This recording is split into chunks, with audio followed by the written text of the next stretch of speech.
안녕하세요. 저는 강원도에 살고 있는 새아이의 엄마인 40대 여성입니다. 원래는 서울에 살고 있었는데요. 작년부터 강원도로 내려와서 자리를 잡았습니다.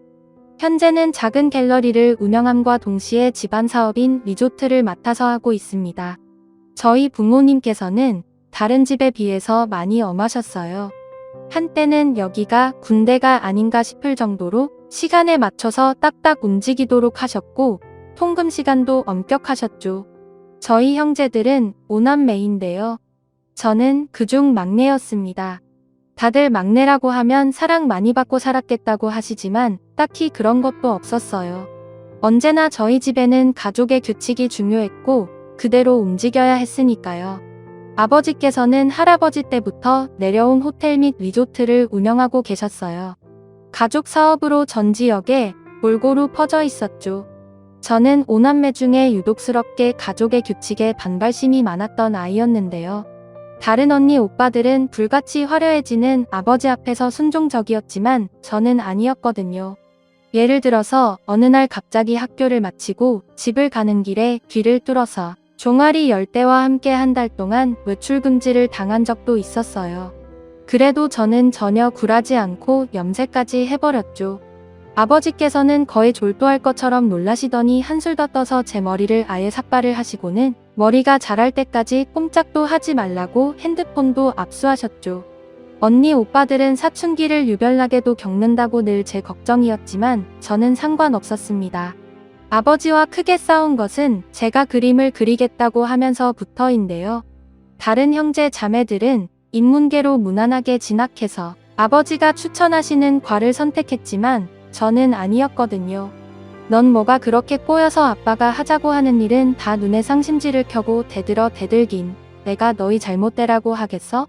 그림 그거 그래서 뭘 먹고 살 수 있다고 고집을 부리니? 그림은 그냥 취미로 하면 되잖아. 그걸 업으로 삼아서 살 수 있을 것 같아? 왜 어려운 길을 가려고 해? 어떻게 될지 아빠가 어떻게 알아요? 내가 앞으로 어떻게 살 건지는 내가 정할 거예요. 아빠 마음대로가 아니라고요.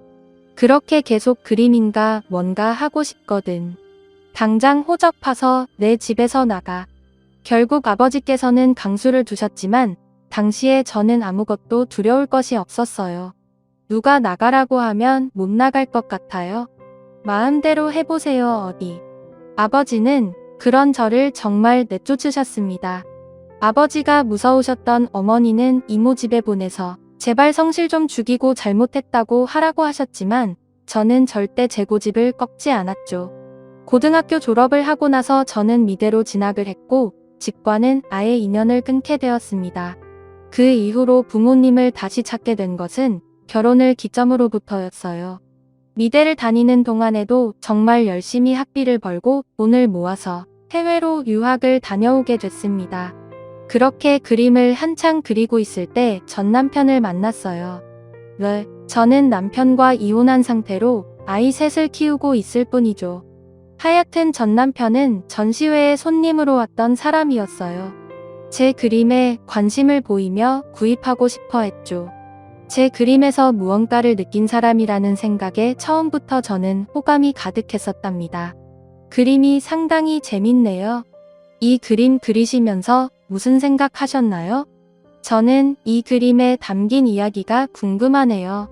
전시회장에 오시는 분들 중에 이런 이야기를 하시는 분은 없었던 터라 저는 기쁜 마음으로 당시 그리면서 느꼈던 감정과 상황, 이런 것들을 이야기했어요. 그리고 정말 제가 그리고 싶었던 것이 무엇이었는지 관해 이야기를 나눴죠. 정말 특별한 순간이었어요. 그날 이후로도 다른 전시회에서도 전 남편을 만났습니다. 같이 작품을 감상하면서 참 매력적인 사람이라고 생각이 들었죠. 비록 저와는 반대의 성향이 강했지만 말이에요. 저는 즉흥적인 것이 강한 편이라면 전 남편은 모든 것이 계획적이어야만 해요. 같이 물건을 사러 가도 저는 영수증을 모으지 않았는데 전 남편은 하나하나 싹 모아서 늘 기록을 했죠. 죽었다 깨어나도 저는 할 수 없는 일을 전 남편은 너무나도 자연스럽게 하고 있었어요. 당시에는 그런 모습마저도 너무 좋았습니다.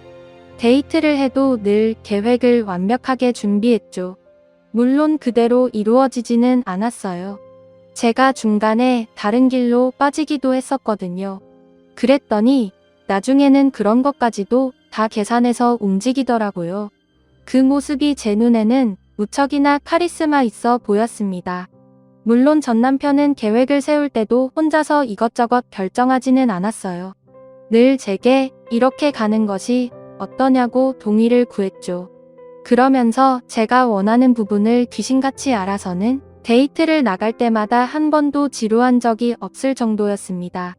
그래서 저는 이 남자와의 결혼에 확신을 가졌죠. 시댁에 인사를 갔을 때는 정말이지 심장이 입 밖으로 튀어나온다는 느낌이 이런 거구나 싶었습니다.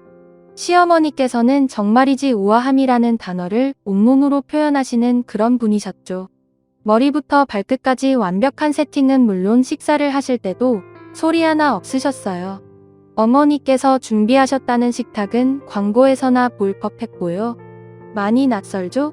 남들은 어떻게 생각할지 몰라도 나는 평소 생활에서 사람의 품격이 나온다고 생각하거든요. 그래서 입에 들어가는 것 하나도 내 몸에 걸치는 것 하나라도 허투루 하고 싶지 않아요. 이런 내 말 이해할 수 있겠어요? 시어머니의 말씀에 저도 모르게 자세를 바로 세우게 되더라고요. 평소보다 목소리 톤도 낮아지고 말할 때도 목소리를 크게 내는 것도 괜히 눈치가 보였죠. 그날 이후 저는 시어머님과 공연을 본다거나 전시회에 다녀오는 등 함께 시간을 보내는 일이 늘었습니다. 그런데 시어머님과 이야기를 하다 보니 뭔가 하나씩 걸리는 것들이 있었죠. 전시회를 같이 가서 작품에 대해 이야기를 하는데 엉뚱한 작가의 이름을 이야기한다거나 공연을 보고 나서 작품에 대해 말씀하시는데 말도 안 되는 이야기를 하실 때가 있었죠. 왜 그런 사람들 있잖아요. 어설프게 알고 있으면서 다 아는 사람처럼 이야기를 하는데 하나도 맞지 않는 사람들 말이에요. 가끔이지만 시어머님께 딱 그런 느낌을 받았어요. 그럼에도 저는 시어머님과의 시간을 보내면 보낼수록 저희 부모님이 생각났습니다. 비록 쫓겨나듯 나와서 자연스럽게 인연을 끊고 살았지만 결혼을 앞두고 있어서인지 문득 생각이 나더라고요. 그래서 결혼을 준비하면서 저는 가족들에게 연락을 해야 하나 많이 고민했어요. 그리고 결국 전 남편에게 사실을 이야기했죠. 부모님 이야기 한 번은 한 적 없었잖아. 난 당신 부모님 돌아가셨다고만 생각했어. 아무리 사이가 나쁘다고 해도 이런 걸 속이는 건 말이 안 되잖아. 전 남편은 잠시 말이 없더니 빨리 인사를 드리러 가야 할 것 같다며 연락을 해보자고 했죠.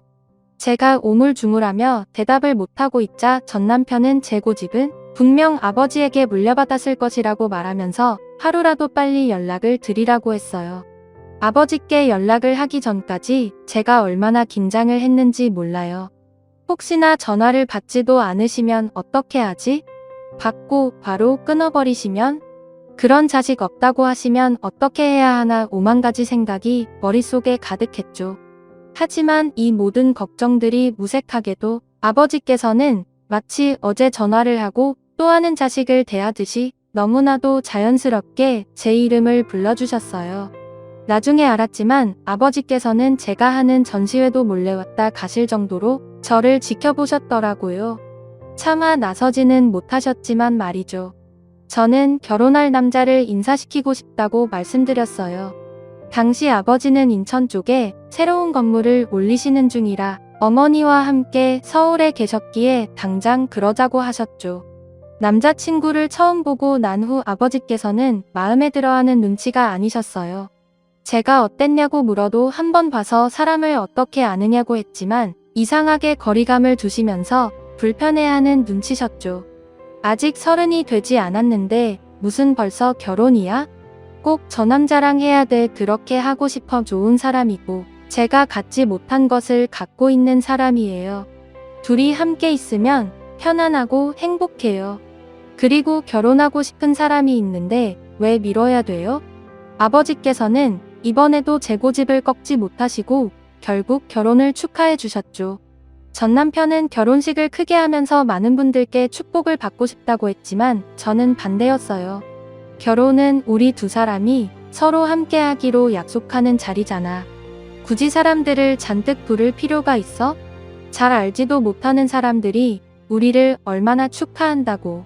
그래도 좋은 날인데 그 행복한 기분을 많은 사람들과 나누는 것도 나쁘지 않잖아. 전 남편의 말이 이해는 되었지만 저는 끝까지 크게 하고 싶지 않다고 말했죠. 사실 저는 남편에게 부모님이 하시는 일에 관해 일체 말하지 않았어요. 두 분이 얼마나 돈이 많은지 운영하고 계시는 리조트가 몇 개인지 그런 것들이 제게는 중요하지 않았거든요. 그것들은 모두 부모님의 재산이지 저의 것이 아니었으니까요. 하지만 제가 결혼을 한다고 알리기 시작하면 몰려드는 손님들의 수가 어마어마할 것이 불보듯 뻔한데 그 중에서 과연 저희의 결혼을 진심으로 축복하려는 사람이 얼마나 되겠나 싶더라고요. 그래서 끝까지 반대를 해서 규모를 축소시켰죠. 처음 제가 원했던 만큼은 아니었지만 말이에요. 전 남편은 그럼에도 미련이 남은 모양인지 마지막까지 저를 위해서였다고 이야기하더라고요. 결혼을 하고 나서도 전 남편은 딱히 달라진 점이 없었어요. 숫자에 약한 저를 대신해서 통장을 관리했고 저는 필요한 만큼 전 남편에게 받아서 사용했죠. 물론 아껴 써야 한다고 잔소리를 듣기도 했지만 딱히 불편하지는 않았어요. 워낙 금전 쪽으로는 관심을 두지 않는 편이라서 당시에 전 남편이 책임져 준다면 그만큼 편한 게 어디 있겠나 생각뿐이었죠. 그런데 이것이 점점 시간이 지날수록 묘한 기분이 들기 시작했어요. 특히 아이가 태어나고 나서는 전 남편의 이런 꼼꼼함이 숨막힐 때가 많았죠. 아이들이 사용하는 물건들은 빨리빨리 소모가 되잖아요. 빨래만 하더라도 하루에 몇 번을 돌려야 하고 기저귀나 분유도 아이가 자라는 만큼 소모량도 늘어났죠. 장난감이나 아이들 교육에 필요한 교구들도 마찬가지였고요. 매일 새로운 것들이 나오는데 그런 것들을 볼 때마다 우리 아이에게 해주고 싶었죠. 아이들을 키워보신 분들은 다 공감하지 않으실까 싶어요. 거기다 제가 첫 아이를 쌍둥이로 가져서 모든 것이 2개씩 필요했거든요. 그래서 어마무지하게 돈이 들어갔죠. 그러자 전 남편의 태도가 아예 달라졌어요. 제가 뭐라도 하려고 하면 무조건 안 된다고 하더라고요. 여보, 하루 종일 2아이 교대로 안고 있으면 소목이 떨어져 나갈 것 같아서 하나 사겠다는데 너무하잖아. 보호대라고 해서 특별한 것도 아니야. 내가 붕대 감는 방법 링크 보내줄 테니까 그걸로 해봐. 솔직히 너무 서운하고 화가 나서 따지기도 했지만 전 남편이 하나도 아니고 2을 갑자기 키워야 하는데 갑자기 들어가는 돈을 어떻게 다 감당하겠느냐고 조금만 아껴보자는 말에 결국은 화를 가라앉히고 넘어갔답니다. 지금 생각해보면 제가 미련했던 거죠. 전 남편은 그때부터 제가 하는 것들에 사사건건 간섭을 하며 잔소리를 하기 시작했어요. 그 끝에는 늘 우리 가족을 위해서다. 아이들을 좀 더 좋은 환경에서 키우고 싶기 때문이다. 부모인 우리가 노력하지 않으면 어떻게 하겠느냐 등의 말로 저를 달랬어요. 그러면 저는 발끈하다가도 불편함을 조금만 참으면 되겠거니 싶어서 알겠다고 말했죠. 제 이야기를 들은 바로 첫째 언니는 어릴 때는 그렇게 아버지가 하시는 말씀에 바락바락 대들면서 말대꾸하더니 전 남편이 하는 말에는 알겠다고 대답하는 제가 낯설다고까지 했죠. 그 뒤로도 우리 부부는 금전적인 문제를 가지고 다투는 일이 생겼어요. 특히 관리비가 나오는 날이면 식탁에 펼쳐두고 하나하나 다 지적하기 시작했죠. 여보, 온수가 지난달보다 양이 왜 이렇게 늘었어? 아니, 이번 달은 30일까지 있는데 그럼 더 적게 나와야 되는 거 아니야? 이게 말이 안 되잖아. 그리고 전기세는 이게 뭐야? 전기세도 올랐네? 도대체 당신 집에서 뭘 했길래 이렇게 오른 거야? 전 남편은 올랐다고 해도 고작 몇백 원 차이인데도 불구하고 이유가 뭐냐며 제게 꼬치꼬치 해물었죠. 여보, 고작이라고 생각하면 안 되지.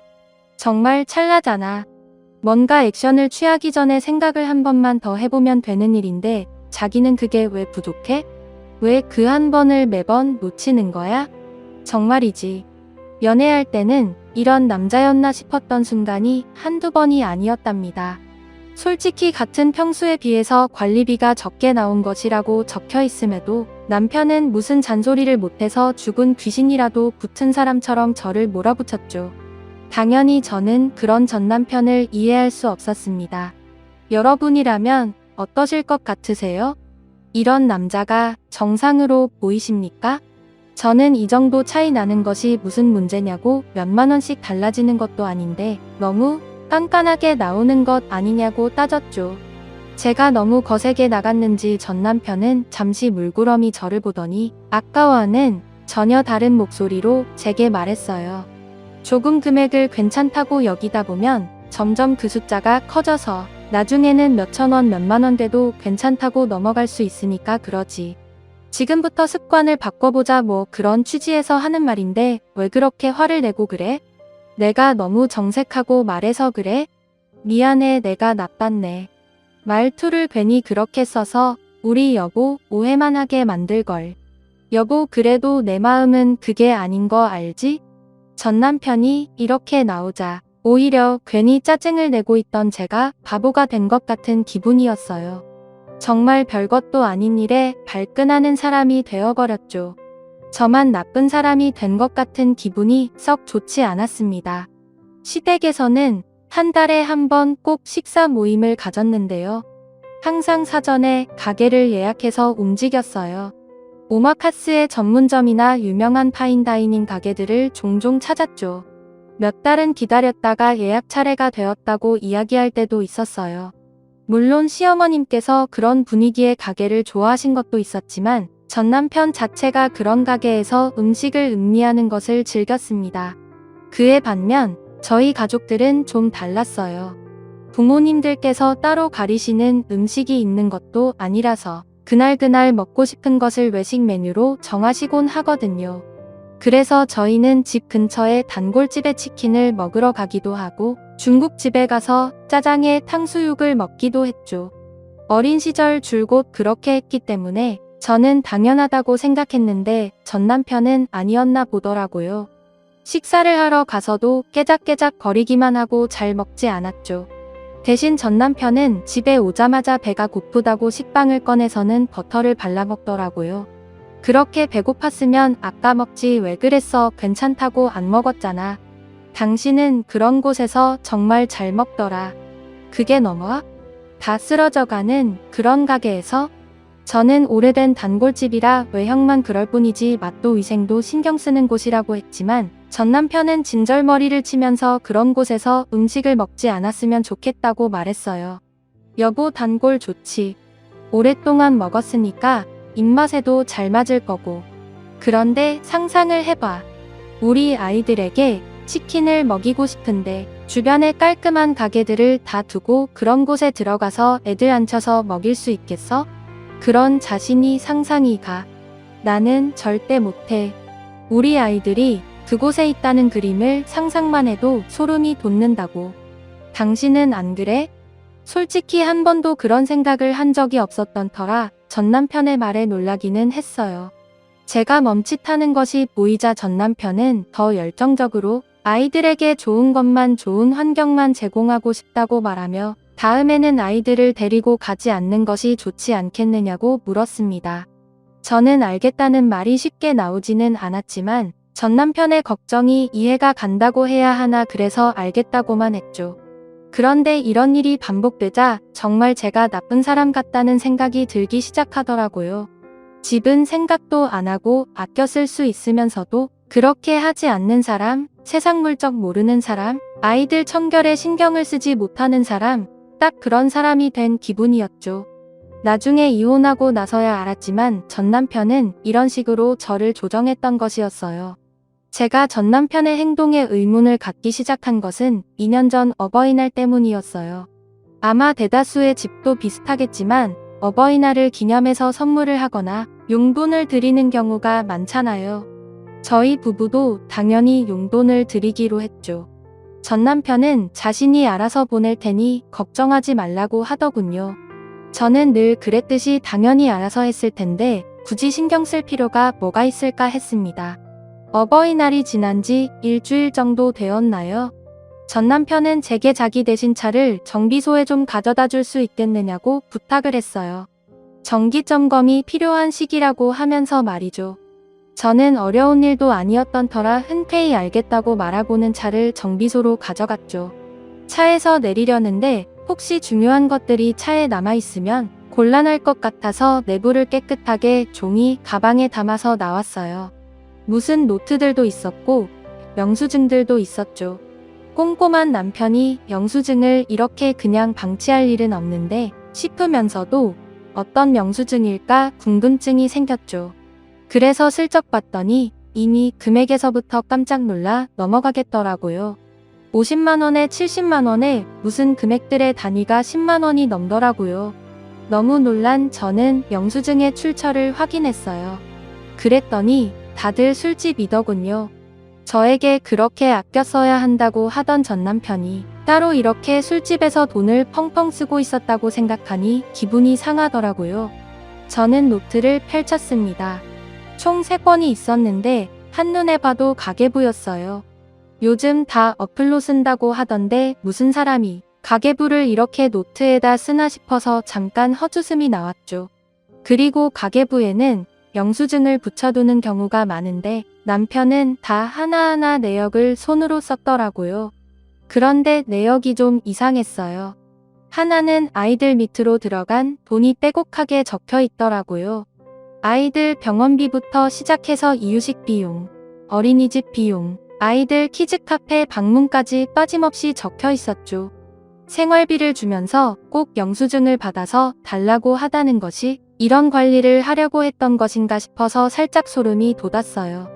꼼꼼함에 놀라기도 했지만 가계부를 이렇게 아이들용을 따로 쓰는 경우는 처음 봤거든요. 또 다른 가계부는 회사에서 쓰는 돈인 것 같았어요. 다들 술집의 골프 연습장에 비슷비슷하더군요. 특히 누구와 만났는지도 기록이 되어 있어서 방금 찾은 영수증도 확인해보니 떡하니 적혀 있었어요. 남편이 다니는 회사는 인테리어 소품을 판매하는 곳이었는데 남편은 영업직이 없죠. 그러다 보니 사람들을 만날 일이 많았습니다. 노트에 적힌 사람들 중 일부는 저도 아는 사람들이었어요. 저희 아버지와 오래된 친구도 계셨고 아버지 밑에서 일하시는 분도 있었죠. 제가 본 금액은 그나마 노트에 적힌 것에 비하면 적은 편이었어요. 도대체 무슨 접대를 하면 이렇게 될 수 있나 싶었습니다.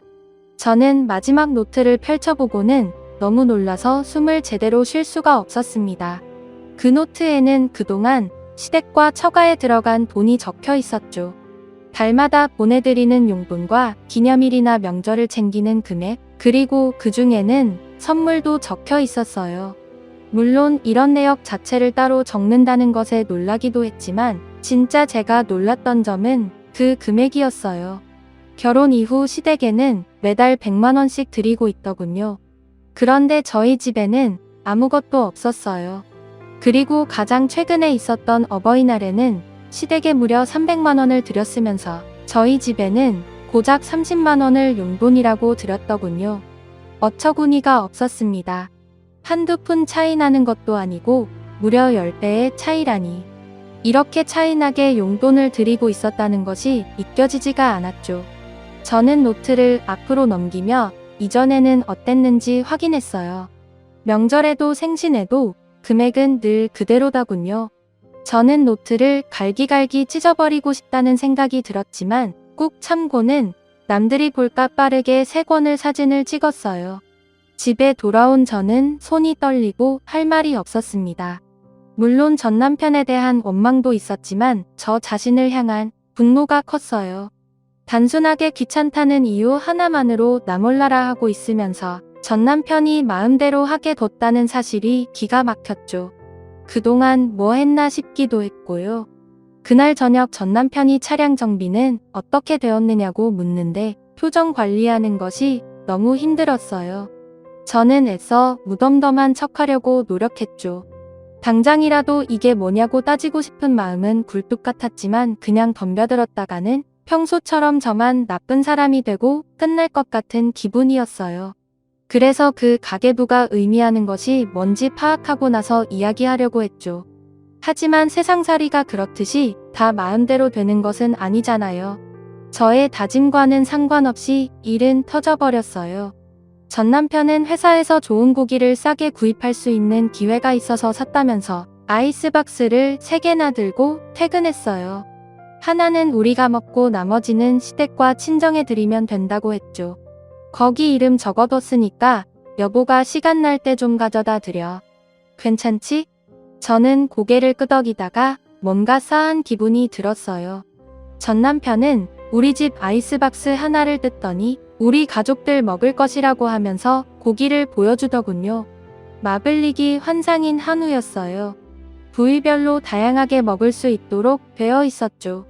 흔히들 많이 보는 부위부터 특수 부위라고 해서 낯선 부위까지 모두 들어 있었죠. 여보 여기 마블링 좀 봐 예술이지 않아? 이런 건 석쇠에다가 구워 먹어도 좋지만 철판 요리 해 먹으면 진짜 맛있을 거야. 진짜 아깝다. 집에서 철판 요리 해 먹기는 좀 힘들겠지? 전 남편은 약간 들뜬 목소리로 신나게 말했어요. 저는 한 귀로 듣고 흘리면서 시댁과 친정에 보내는 저 박스 안에는 무엇이 들어있을지 궁금해지기 시작했죠. 저는 이야기를 들으면서 자연스럽게 시댁 표시가 되어 있는 박스를 뜯었어요. 테이프 뜯는 소리에 화들짝 놀란 전 남편은 지금 뭐 하는 짓이냐고 물었죠. 혹시 모르니까 확인은 해야지. 당신 말대로 귀한 고기인데 이상이라도 있으면 큰일이잖아. 내가 다 보고 포장한 거야. 확인 다 했는데 뭘 자기가 다시 봐. 나 못 믿겠어? 내가 어른들께 드릴 고기를 허투루 골랐겠어? 아마 평소였다면 믿는다고 말하면서 넘어갔을지도 모르지만 낮의 장부를 본 이상 그런 마음은 조금도 생기지 않았어요. 빠르게 뜯은 박스에는 방금 열었던 것과 크게 다르지 않았어요. 도대체 뭐가 의심스러워서 열어본 거야? 다 똑같은 고기야. 설마 내가 다르게 준비했겠어? 괜히 확인해서는 다시 포장해야 되잖아. 여보, 왜 그래? 낮에 무슨 꿈이라도 꾼 거야? 갑자기 이건 왜 뜯었어? 전 남편이 투덜거리면서 아이스박스를 닫는데 집중하는 사이 저는 전 남편 쪽에 있던 친정 박스에 손을 뻗었어요. 이번에는 전 남편이 빨랐습니다. 아까와는 전혀 다른 힘으로 이것까지 왜 열어보느냐고 하냐면서 방금 보지 않았느냐고 외쳤죠. 반경한 전 남편의 태도는 제 의심에 불을 붙였습니다. 그러니까 확인해보자고. 뭐가 어려운 일이라고 숨겨 그냥 열어만 보자는데. 아까 확인했잖아. 다 같은 고기인데 뭐하러 굳이 확인을 해서 일을 만들어 자꾸 이렇게도 못 믿으면 곤란해. 어디서 그런 힘이 나왔는지는 모르겠지만 저는 전 남편을 밀쳐내고 아이스박스를 뜯는데 성공했습니다. 박스 뚜껑을 여는 순간 저는 어처구니가 없어서 저도 모르게 욕이 튀어나왔어요. 박스 안에는 대패 삼겹살 몇 봉지가 들어있을 뿐이었죠. 저는 한 봉지를 꺼냈습니다. 바로 단지 아래에 있는 마트에 가격표가 떡하니 붙어 있었죠. 전 남편은 당황한 표정이 역력했습니다. 이게 똑같이 준비한 거니? 내 눈에는 이게 한우로 보여? 그냥 삼겹살도 아니고 고작 100g당 1,300원 정도 하는 대표 삼겹살을 이렇게 정성스럽게 포장했어? 심지어 이걸 나더러 가져다 드리라고까지 해? 너 도대체 우리 부모님을 뭐라고 생각하는 거야? 여보, 잠깐만 진정하고 내 이야기 좀 들어봐. 다 이유가 있어서 그랬어. 내 말 듣고 나면 당신도 이해할 거야. 전 남편은 어떻게든 저를 진정시키라고 하면서 자신의 이야기를 들어달라고 했어요. 저는 어디 해보라는 듯이 허리에 손을 얹고는 가만히 전 남편을 노려보았죠. 당신도 아는 것처럼 우리 어머니 어디 아무 고기나 드시는 분이야? 한우만 고집하시는데 당연히 선물할 때도 한우로 드려야지. 다른 고기는 비려서 못 드시는 분이라고. 그런데 장인어른이랑 장모님은 아니잖아. 후줄근한 가게에서 만든 치킨도 드시는데 굳이 무슨 한우까지 드려. 무슨 맛인지도 모르고 드실 분이, 그리고 두 분 다 대패 좋아하시잖아. 나는 그냥 좋아하시는 고기 많이 드시라고 준비했지. 그게 고기한테도 좋을 거고. 방금 뭐라고 했어? 뭐, 고기 맛도 모르고 드셔? 우리 부모님이 한우 드시면 그건 한우한테 죄짓는 일이냐? 어떻게 말을 그렇게 해? 우리 엄마고 아빠야. 당신 장인 장모고 우리 아이들 외할아버지 외할머니라고. 그런 분한테 어떻게 그런 말을 하냐고. 여보, 잘 생각해봐. 실제로 두 분은 대패 삼겹살을 사다 드려도 좋다고 드실 분들이야. 딱 그 수준이신 거지. 예를 들어서 우리 아이들이 이제 겨우 한글을 읽고 쓰는데 갑자기 대학교 전공서적을 주면 되겠어? 안 되겠지? 그런 마음으로 내가 준비한 거야. 여보가 내 마음 몰라주면 나 많이 서운해. 저는 전 남편의 어처구니 없는 비교에 더 화가 났습니다. 입술이 파르르 떨리는 것이 느껴질 정도로 화가 났죠. 이 남자는 지금 자신이 무슨 이야기를 하고 있는지 알고는 있을지 그게 의문이었어요. 제가 잠자마자 전 남편은 자신의 이야기에 동조한다고 생각을 한 건지 제 어깨를 감싸 안고는 조용히 다독이며 말했습니다. 여보, 우리 솔직해지자고. 우리 어머니하고 장인 장모님하고 누가 봐도 레벨 차이가 나잖아. 외모는 물론이고 평소에 하고 다니시는 것들 그리고 말씀하시는 것까지. 요즘 세상에 돈만 있으면 다 된다고 하지만 나는 그래. 돈도 쓸 때가 따로 있는 거고 그 쓸 때도 격조에 맞게 수준에 맞게 써야지. 그래야 그게 정말 제대로 썼다고 생각해. 당신 내 말 이해하지? 전 남편이 손이 닿은 곳에 마취벌레가 기어가는 것 같이 기분 나쁘고 소름이 돋았습니다. 저는 전 남편의 팔을 뿌리치고는 그대로 그의 뺨을 내리쳤습니다. 집안 가득히 철썩하는 소리가 들렸죠. 전 남편은 믿을 수 없다는 표정을 지으며 입만 벌리고 있었습니다. 저는 다른 쪽도 마저 내리치려고 손을 들었어요. 그러자 전 남편이 제 손목을 붙들고는 무서운 얼굴로 지금 뭐 하는 짓이냐고 소리를 질렀죠. 격조? 그래, 너는 그렇게 사람이 격조가 있어서 어른을 그따위로 대하니? 레벨 차이 내가 우리 부모님에 대해서 뭘 안다고 그런 소리를 나불거리고 있어. 보이는 게 다라고 생각하면 천만의 말씀이야. 너 크게 후회하게 될 거야. 알아? 전 남편은 제 말이 우습다는 듯이 어깨까지 들썩거리며 웃더니 저더러 뭘 할 수 있느냐고 물었어요. 무슨 리조트 펜션? 어디 붙어 있는지도 제대로 말 못할 그런 거 하나 운영한다고 뭐라도 되는 것 같아?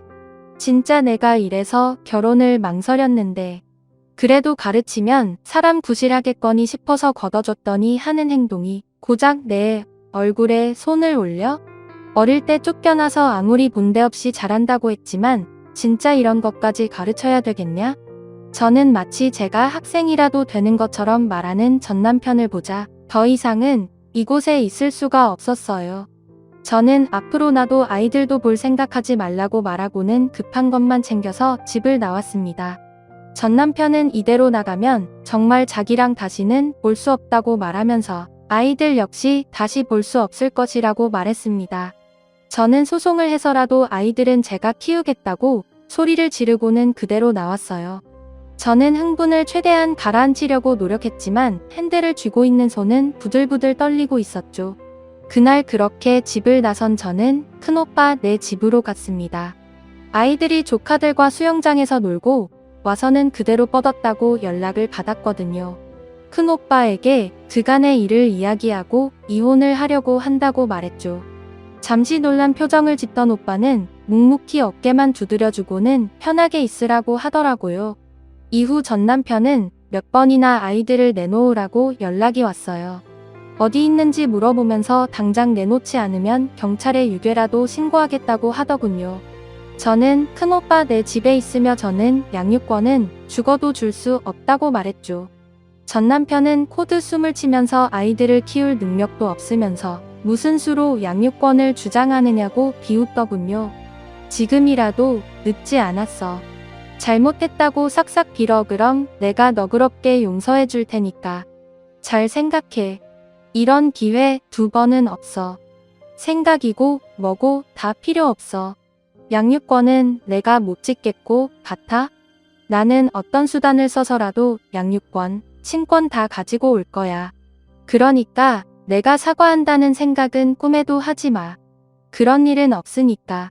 당신 크게 실수하는 거야. 내가 이대로 넘어갈 것 같아? 지금 이 순간을 나중에 뼈저리게 후회하도록 만들어줄 거야. 알아?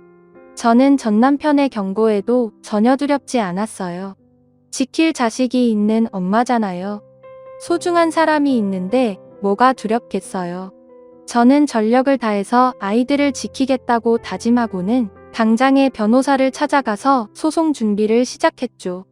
아이에게 안정감을 줄 수 있어야 하는 것은 물론 경제적인 문제도 중요하게 작용한다고 하더군요. 프리랜서가 아닌 제대로 된 직장을 가질 필요가 있다는 말씀이셨죠. 저는 결혼 이후에도 꾸준히 연락하고 있던 언니에게 연락을 했어요. 강릉에 있는 선배인데 저한테 갤러리 좀 맡아서 운영해달라고 몇 번이나 말을 했었거든요. 저는 바로 강릉으로 내려가겠다고 말했죠. 나름 조용히 해결하라고 했지만 꼬리가 길면 밟힌다고 부모님께 들킬 수밖에 없었습니다. 아버지께서는 잔뜩 화가 나신 얼굴로 어떻게 하고 싶으냐고 물어보셨어요. 강릉? 강릉까지 내려갈 생각이냐? 애들이랑 다 같이. 아버지께서는 눈을 감고 한동안 손가락으로 탁자를 톡톡 치며 생각에 잠기셨죠. 저는 무슨 생각을 하고 계실지 조금도 짐작이 가지 않았습니다. 강릉에 리조트 3개가 있다. 그거 내가 맡아라. 경제권이 중요하다며? 그럼 확실하게 눌러줘야지. 감히 내 딸한테 아이들 뺏어갈 생각조차 못하게. 그리고 변호사는 당장 박관에 일 봐주는 사람 있다. 연락해뒀으니깐. 변호사 일은 감사하지만 아버지 저 사업이랑은 거리가 먼 사람이에요. 그런 큰 일은 더더욱 못하고요. 갤러리 일로도 충분해요. 어차피 직접 거래하고 있는데요. 아버지께서는 내 딸을 뺏어갈 생각조차 못하게. 변호사 일은 감사하지만 아버지 저 사업이랑은 거리가 먼 사람이에요. 큰일은 더더욱 못하고요. 갤러리 일로도 충분해요. 어차피 직접 관리하는 사람은 다 따로 있어. 실무자들이 일 잘하도록 챙겨주기만 하면 되는데 뭐가 어렵다고 그래. 그리고 이번 기회에 배워보면 되지. 해보지도 않고 지레 겁부터 먹는 게냐? 그런 생각으로 자식은 어떻게 지키려고? 그리고 그놈한테 뭐라도 돌려줘야 될 거 아니야. 바보같이 가만히 있을 생각이야? 저는 감사하다는 말씀을 드리고는 아버지께 따로 이야기를 좀 하고 싶다고 말씀드렸어요.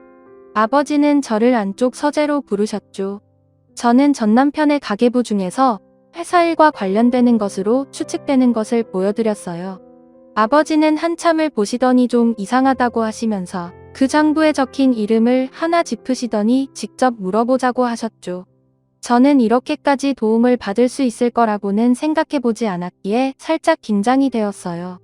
1시간 정도 지났을까요? 큰오빠 또래의 남자가 들어왔어요.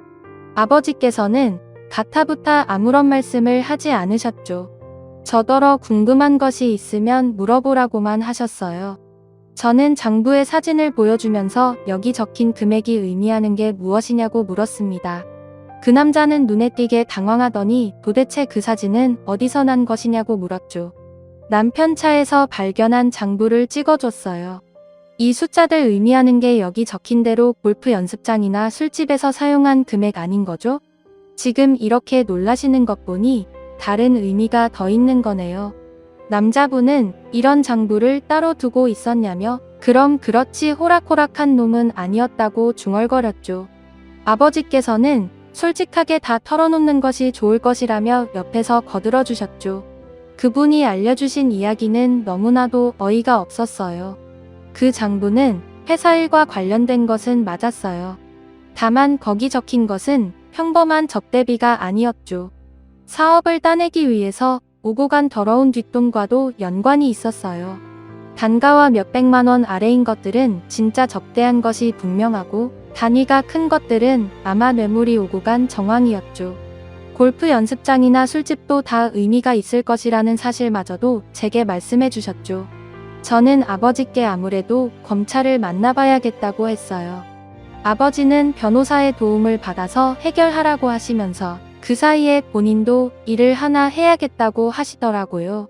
무슨 속셈이냐고 물었지만 아버지께서는 그냥 딸아이 마음에 상처 준 사위에게 본때를 보여주고 싶을 뿐이라고 하시면서 그냥 저에게는 소송 관련만 집중하라고 말씀하셨어요. 아버지께서 어떤 일을 꾸미시는지 알게 되기까지는 그리 오랜 시간이 걸리지 않았습니다. 어떻게 제가 있는 곳을 알았는지 강릉의 갤러리로 찾아왔더라고요. 수염도 안 깎았는지 지저분한 모습이었죠. 저는 무슨 낯짝으로 여기를 오냐고 했지만 전 남편은 다짜고짜 정체가 뭐냐고 소리를 질렀어요. 저는 어디서 소리를 지르냐며 갤러리 뒤편으로 전 남편을 데리고 갔어요. 너 정체가 뭐야? K리조트 사장님과는 어떻게 아는 사이야?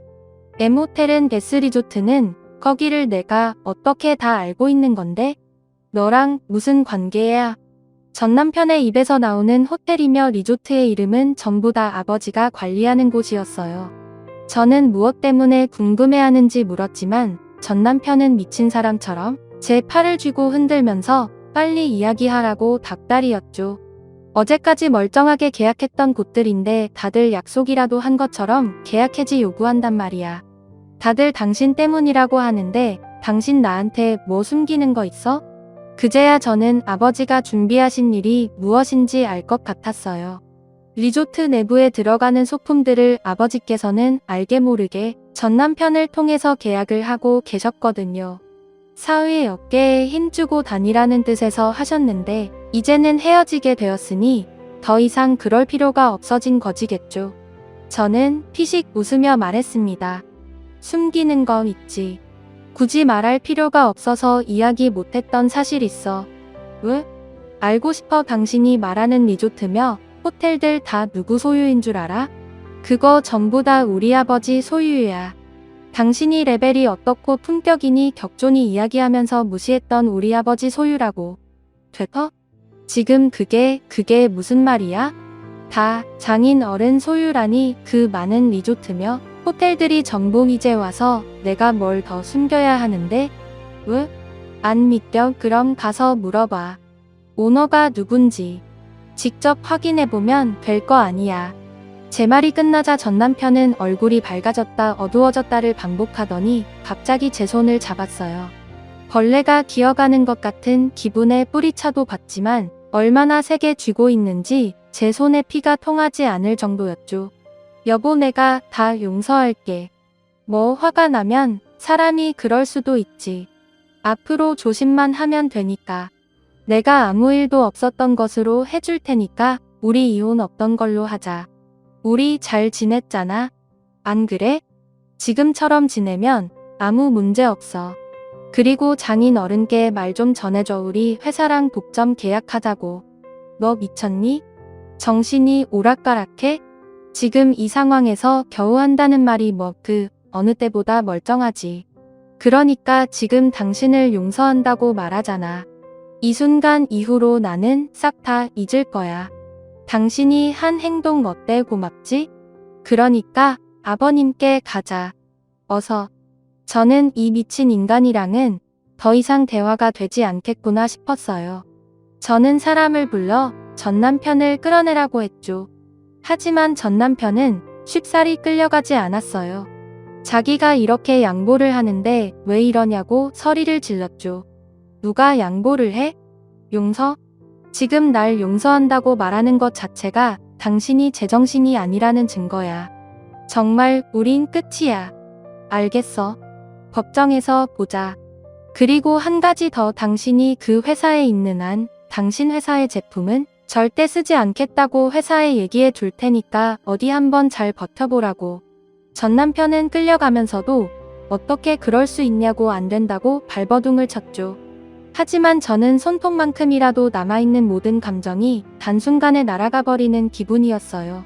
저는 바로 검사를 찾아가서 남편이 찍었던 가계부의 사진을 넘겼어요.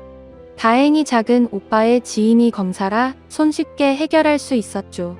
저는 뇌물을 주고받은 흔적으로 추측이 된다고 하면서 그날 아버지께 불려와 모든 사실을 고백했던 분의 음성 파일도 넘겨드렸죠. 검사님은 곧 연락을 드리겠다고 하시더라고요. 저는 전 남편의 회사도 찾아갔어요. 물론 아버지의 대리인으로 변호사도 함께 말이죠. 물론 저의 목적은 전 남편에게 한 말을 행동으로 옮기기 위해서였어요. 오늘 여기 온 이유는 간단해요. 이런 더러운 거래를 하는 곳의 제품은 앞으로 단 하나도 받지 않겠다는 말씀을 전하러 왔습니다. 회사 측에서는 상당히 당황하는 것 같았어요. 속으로 이런 더러운 일을 하면서 회사가 몰랐다는 것이 말이 될까 싶은 생각이 들었죠.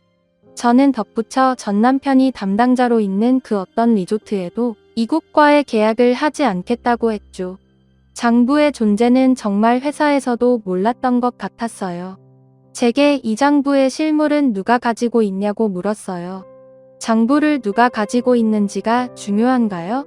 이 사실을 누가 얼마나 알고 있는지가 더 중요하죠. 저는 지금 이 자료 검찰에 넘기고 오는 길입니다. 증거가 될 만한 음성 파일도 마찬가지고요. 그럼에도 제가 이곳을 찾아온 것은 아셔야 할 일이라고 생각하기 때문이에요.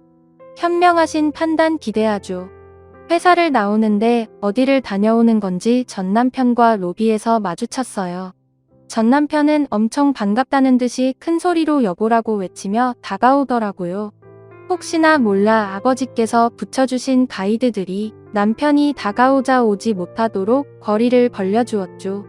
전 남편은 자기가 누군지 알고 이렇게 하느냐며 제게 친한 척을 하는데 웃음만 나오더군요. 저는 그런 일은 꿈에서나 있을 것이라고 말하며 전 남편의 얼굴로 장부 사진을 던져주었습니다. 남편은 유심히 사진을 보더니 얼굴이 하얗게 질리다 못해 죽어가는 표정으로 저를 바라보았죠. 당신이 이걸 어떻게 아는 거야? 어디서 봤어? 설마 이걸 사람들한테 다 이야기하고 다닌 건 아니지? 이건 극비 문서야. 외부로 방출되면 안 되는 정보라고. 여보, 말 좀 해봐. 여보. 전 남편은 이 장부의 의미를 제가 모를 것이라고 생각했는지 기밀이니 뭐니 말을 가져다 붙였어요. 검찰에도 여기 회사에도 다 이야기했어. 당신의 제목은 어디까지 될지는 모르겠네. 제목이 너무 많아서 말이야. 뇌물의 횡령에 정말한 사람이 어떻게 이 모든 것을 다 알 수 있을까 싶어 그렇지? 그러니까 애들은 꿈도 꾸지 마. 그런 범죄자 새끼한테 내 아이들 자라는 꼴 보고 있을 것 같아. 양육권은 물론 친권까지 다 가지고 올 거야. 각오해. 저는 망연자실하며 바닥에 주저있는 전 남편을 두고 당당히 돌아서서 나왔습니다. 전 남편이 저지른 범죄는 생각보다 규모가 컸습니다. 여러 사람들과 함께 한탕을 크게 치려고 했단 모양이더라고요. 회사 돈을 마음대로 돌렸을 때 그 돈을 회사에 돌려주지 않으면 회사에 납품하던 하청업체들에게도 돈을 갈취했던 모양이더라고요. 그 중에는 진짜 전 남편에게 뇌물을 챙겨준 사람도 있었다고 해요. 하지만 그런 사람들보다는 혹시나 피해를 볼까 싶어서 울며 겨자먹기로 전 남편에게 돈을 뜯긴 사람들이 더 많았다고 검사님이 알려주셨어요. 도대체 이런 남자와 어떻게 살아온 것이냐고 작은 오빠가 불같이 화를 냈죠. 전 남편은 회사에서 쫓겨난 것은 당연하고 여러 곳에서 전 남편을 상대로 소송을 걸었다고 해요. 가장 큰 피해자인 회사 측은 당연했고 청업체에게도 돈을 뺏긴 사람들이 더 많았다고 해요. 회사에서 쫓겨난 것은 당연하고 여러 곳에서 전 남편을 상대로 소송을 걸었다고 해요. 가장 큰 피해자인 회사 측은 당연했고 청업체에서도 그간의 일들을 다 폭로하며 전 남편을 고소한 상태였고요. 검사님의 말씀으로는 징역이 무겁게 떨어질 것 같다고 하셨어요. 워낙 중범죄의 규모가 크다 보니 1년, 2년으로는 끝날 것 같지 않다고 말이죠. 이 일을 모두 알게 된 시어머니께서는 충격으로 쓰러지셨다고 들었어요. 좀처럼 깨어나지 않으셔서 걱정했는데 깨어나셔서는 전 남편에 대해 아무것도 기억을 못하신다고 하더라고요. 그렇게 좋다고 아들밖에 없다고 하시면서 아끼셨는데 이번 일이 큰 충격이었는지 완전히 잊어버리셨다고 해요. 당연히 저도 아이들도 기억을 하지 못하셨고요. 아들과 관련된 모든 것을 까맣게 잊어버리신 거죠. 그래서 캐나다에 살고 계시는 이모님이 오셔서 모시고 나가셨답니다. 저의 이혼 소송은 심각하게 끝나버렸어요. 단단히 준비하고 있었는데 전 남편이 배임, 횡령, 뇌물 혐의로 인해 재판을 받고 있던 것이 제게 유리하게 적용이 되었죠. 당연히 제가 장담한 대로 친권도 양육권도 다 제가 가지고 올 수 있었어요. 저는 전 남편의 흔적은 조금도 남기고 싶지 않았기에 호적 정리도 깔끔하게 했죠. 그래서 아이들이 제 성을 따를 수 있도록 했어요. 한 가지 더 놀라운 일이 있었는데요. 이 일을 준비하면서 저는 뱃속에 새 생명이 자리 잡았다는 사실을 너무 늦게 알아버렸어요. 신경 쓸 일이 많아서 5개월이 되도록 모르고 있었던 거죠. 부모님께서는 두뇌도 어떻게 자기 몸이 달라지는 것을 모를 수 있냐고 기함을 토하셨지만 당시에 저는 전 남편과의 일을 정리하는 것 외에 아무것도 생각할 겨를이 없었기 때문에 어쩔 수가 없었다고 변명을 했죠. 변호사님은 새로 태어날 아이를 포함해서 양육권과 친권을 포기한다는 서류를 다시 작성하고 전 남편에게 도장을 받아냈어요. 물론 전 남편은 새로 태어날 아이가 있다는 소리에 그 아이 핑계를 대면서 어떻게든 이혼을 막아보려고 했지만 저는 전혀 흔들리지 않았습니다. 결국 전 남편은 징역이 확정이 되어 감옥살이를 하게 되었죠. 다행스럽게도 이혼이 이전에 성립이 되어서 재산 분할은 챙길 수가 있었답니다. 마음 같아서는 전 남편이 벌어온 돈은 하나도 받고 싶지 않았어요. 경제력이 없는 것도 아니고 돈은 충분히 챙길 수 있었죠. 하지만 전 남편이 아빠로서 아이들에게 해줄 수 있는 마지막 일이라고 생각하고 양육비 차원에서 받아왔죠. 이렇게 파란만장했던 제 결혼 생활은 다 정리가 되었습니다. 바보같이 조종당하는지도 모르고 그냥 저냥 지냈던 지난 생활을 생각하면 얼굴이 화끈거리고 부끄러울 뿐이었어요. 지금 생각하면 어떻게 그렇게 당하고 있었을까 싶기도 하고요. 사랑에 눈이 멀었던 건지 아니면 그 순간의 안락함에 익숙해진 것인지는 모르겠지만 2번 다시는 그런 일들이 일어나지 않도록 노력할 수 있기를 바랍니다. 앞으로 제 인생에 또 다른 사랑이 올지는 모르겠어요. 지금 같아서는 남자라고 하면 진절머리가 나거든요. 아마 한동안 저는 여자가 아닌 우리 아이들의 엄마로서 어깨 펴고 지낼 수 있도록 노력할 것입니다. 그리고 앞으로도 제가 더 많은 사랑을 받을 수 있기를 바랍니다. 감사합니다. 안녕하세요.